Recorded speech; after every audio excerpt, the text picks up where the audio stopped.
खुलुमबाय स्टुडियाव दं आं उदांस्रि मोसाहारि बर' आइजो लिरगिरि गौथुमनि 6थि बोसोरारि जथुमा आरो खन्थाइगिरि जथुम हाबाफारि खुंदों।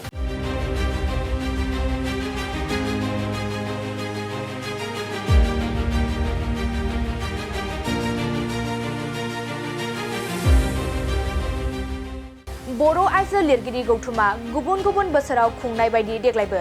बड'लेण्ड मुलुगसोलोंसालिनि बर' बिफाननि नब्लाङाव सानसेनि हाबाफारिनि गेजेरजों बर' आइजो लिरगिरि गौथुमनि 6थि बोसोरारि जथुमा आरो खन्थाइगिरि जथुम हाबाफारि खुंफुंदों।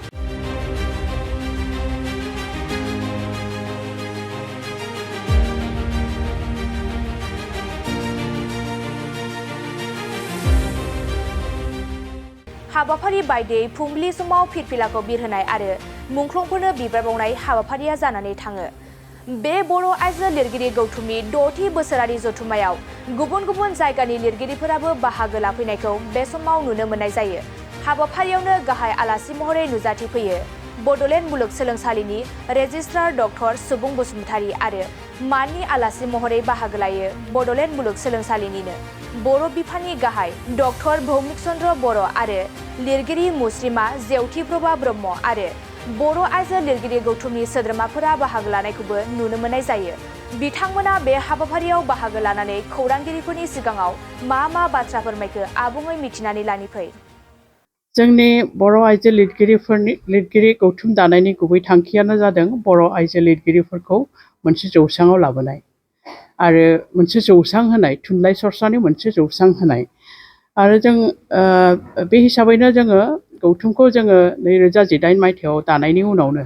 जोङो दादोंमोन 2018 मायथाइनि 22 मार्च खालि आरो बेखौ दानायनि उनावनो जोङो दानथामारि लाइसि गाम्बारिखौ जों दिहुनबोगासिनो दङ।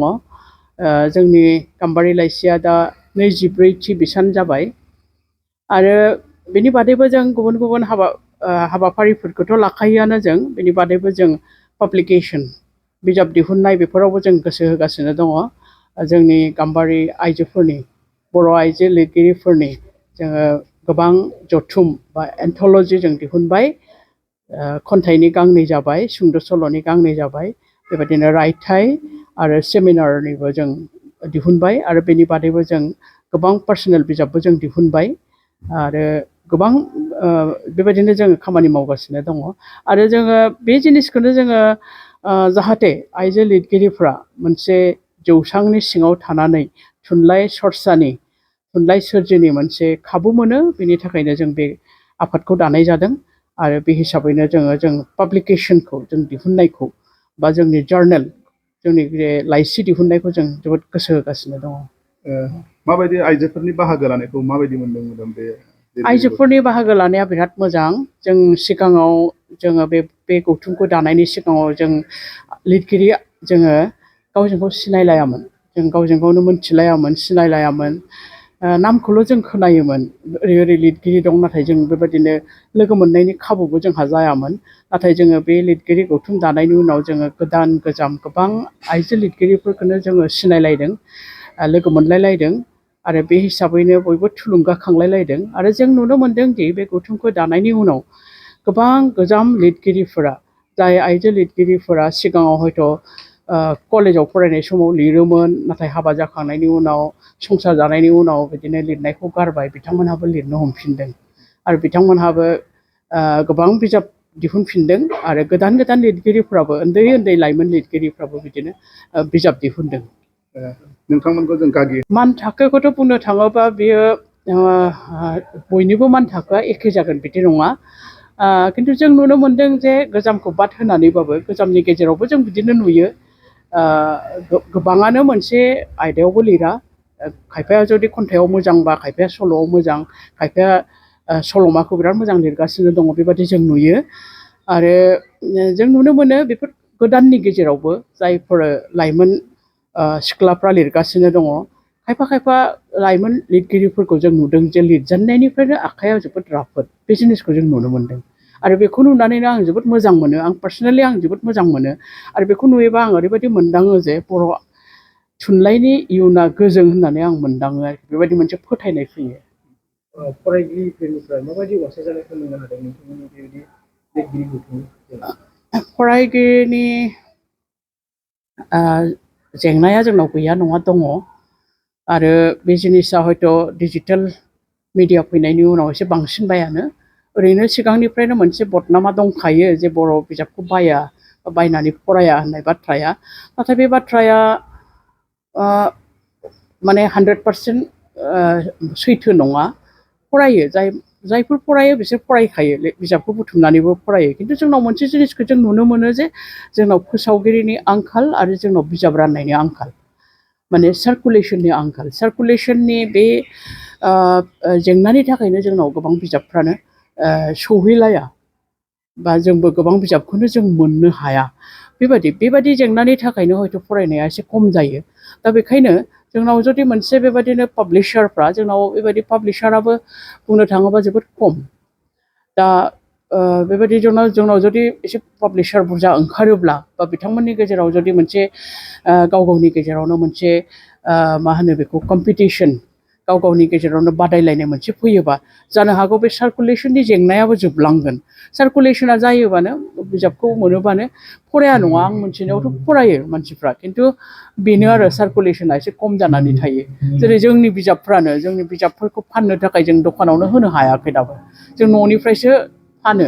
बा मोनफा मोननै माबाफोरखौ जों पाब्लिशारफोरजों रायलायनानै बा बे जायफोर दखान होयो बिसोरखौ रायलायनानै जों मोनफा मोननैयावल' होनो हादों जेरैबायदि जोंना सार्कुलेशन जानांगौमोन बेबायदि जायाखै आरोखि दिनै बर' आइजो लिरगिरि गौथुमनि 6थि बोसोरारि जथुम्मा बे सानसेनि हाबाफारिजों जों बे जथुम्माखौ खुंदों आरो बे जथुम्माखौ जोङो गुवाहाटी बड'लेण्ड मुलुगसोलोंसालिनि बर' बिफाननि लांगोनायावनो जों खुंदों आरो बेवहाय जोङो फिरफिला बिरहोनायनिफ्राय हमनानै मुंख्लंनो बिबार बावनायनिफ्राय हमनानै जों बाहाय गेवलां मेल मोनसे खुंदों आरो बे गेवलां मेलाव जोङो बड'लेण्ड मुलुगसोलोंसालिनिनो मानगोनां रेजिस्ट्रार सुबुं बसुमतारी बिथांखौ जों लेंहरदों आरो बर' बिफाननिनो बिफान गाहाय डक्टर भौमिक चन्द्र बर' बिथांखौबो जोङो माननि आलासि हिसाबै लेंहरदों आरो जोंनि बर' आइजो लिरगिरि गसाइगावनिफ्राय ज्योति प्रभा ब्रह्म बिथांखौबो जों लेंहरदों दिनैनि बे हाबाफारिया गेवलां मेलनि उनाव जोङो एसे माने जामुं जालायलायनानै जोङो उनाव खन्थाइगिरि जथुमबो जों लादों बेवहाय गुबुन जायगानि बर' आइजोफ्रा गासिबो नुजाफैजोबदों गुवाहाटीनिफ्राय हमनानै बिखं खोला बेनिफ्राय बरमा बरपेटा रड गसाइगाव चिरां बिजनी गोबां आइजोफ्रानो नुजाफैदों आरो जोंनि जायगानि आइजोफ्रा दंखायो आरो बेबायदिनो बयनिबो नुजाफैनायाव दिनै बे हाबाफारिखौ खुंनाय जादों जों नुनो मोनो गोबां दिनै जेखौ दासो नोंथांमोना बुंदों जे 6थि बोसोरारि बर' आइजो लिरगिरि गौथुम बेनि मोनसे दिनै बोसोरारि जथुम्मा जादों बे बोसोरारि जथुम्मायाव दाखालि कয়েকদিन सिगां बिथांमोननि गौथुमनिफ्रायनो थांनानै आंखौ लिंहैनाय जादों माने इनभाइट खालामनाय जादोंमोन बे दिनाव आं खोथा होनाय बादि आं नुजाफैनो हादों नुजाफैनो हानानै मोजां मोनदों मोजां मोननाया खारना जाहैबाय सिगाङाव जिबायदि मोनसे जोंथ' बेखौ मिथिगौ मोनसे बे हिन्जाव माहारिनि मोनसे बिराद गिदिर मोनसे प्लेटफर्म लिरगिरि बिथांमोननिबो मोनसे प्लेटफर्म बे प्लेटफर्मा आगोलाव जेरैबायदि दङमोन दिनै फैनानै आं मोनफैदों जे बे दिनै दा आसैनो बिराद गुवारनिफ्राय गुवार मोनसे माबायाव थांगासिनो दं आरो बे माने मोनसे जाथिनि गेजेराव मोनसे एवारनेस जाथिनि गेजेराव मोनसे कनसियासनेस सिनसियारिटि होननाय जिनिसा बारायबोदों नैबे जिनिसखौ जों हमनो हायो बेनिफ्राय दा बे दिग नायोब्ला जोङो साननो हागोन जे बर' जाथिनि फारसे माखासे लिरनायनि गेजेरजों लिटारेचारनि थ्रुयै जे जोङो माखासे कन्ट्रिबिउसन होनो हायो माने लिटारेचारानो जाथिनि मोनसे माबानो बे मा होनो बेखौ आयना बादि थुनलाइयानो जाथिनि मोनसे आयना होनना बुङा होमबा थिग बेयाव रिफ्लेक्ट जायो आरो बे लिटारेचारनि थ्रुयै जाथिनि मोनसे थांनानै थानायनि समाजनि माखासे माबाया बेरखांजोबोनो बेसे गोजौआव थांखो बे जाथिया बेसे गोजौआव सोलिलांगासिनो दङ नैबे जिनिसा लिरनायनि गेजेरजों थुनलाइनि गेजेरजों बेरखाङो आरो दा नैबे बेरखांनायनि बेलायाव एक्टिभिटिसासो मोनसे दिदोमै जानानै थायाखै एरनायनिफ्राय एरलांदों नैबे जिनिसखौ नुनानै आं बिराद गोजोननाय मोनदों दिनै मानोना आगोलाव क'क्राझारावल' मोनसे कनफाइन जानानै थादोंमोन बिजनेसा बेनि उनाव दिनै चिरां डिस्ट्रिक्टआव थांबाय बाक्सा डिस्ट्रिक्टआव थांबाय दिनै नुनो मोनबाय नैबे जथुमनायनि गेजेराव गुवाहाटीनिफ्रायबो माखासे सोद्रोमा फैदों माने मोनसे बेनि गुरुत्व बेनि इम्परटेन्सखौ रासिननिफ्राय रासिन माने होनानै बुजिनाया फैदों आरो जोंनि गेजेराव आं आसा खालामो जोंनि नैबे जुदि मोजाङै मोजां जुदि बिदियैनो आवगायलांबाय थानो हायोबा जोंनि माखासे समाजाव माखासे सोलिबाय थानाय माखासे माबाफोरखौ फोसाबलांनायनि मोनसे नैबे लिरनायनि गेजेरजों खालामनो हागोन होननानै आं आसा खालामो आरो मानोना बयबो मिथिगौ थुनलाइनि गेजेरजों जों जुदि सरसाखौ खालामोबा बयनिबो गेजेराव माखासे मेसेजखौ मोजाङै सोनो हायो जे मेसेजआ मोनसे रासिन मानसिनि सायाव एफेक्ट खालामो दा खोथाया जोंनि मोनसे साननांगोन साबसिन मानसिया लिरनायखौ जोंनि गेजेराव जे लिरनाया लिरगिरिफ्रा ओंखारबोबाय लिरबायबो कन्ट्रिबिउसन होबायबो खिन्थु बेखौ लानानै साबसे लिरगिरि फरायग्रा बिथांमोना जोंनि बर'नि गेजेराव साबसे ओंखारबोदों गासिबो फरायो ने साफ्रोमबो साथ्रफ्रा फरायो ने बर' साथ्रफ्रा जोंनि लिरगिरि बिथांमोननि लिरनाय कन्ट्रिबिउसन होनायखौ एसे डाउटफुल आरो बेबो दासिमबो दा बेफोरखौ फरायग्रा बिथांमोनखौ बोरै बांहोनो हागोन नैबे दिगदिगिबो जोङो जोंनि गेजेराव मोनसे एवारनेस बादि मोनसे मबिलाइजेसन जाहाथे लिरनायनि माखासे मेसेजआ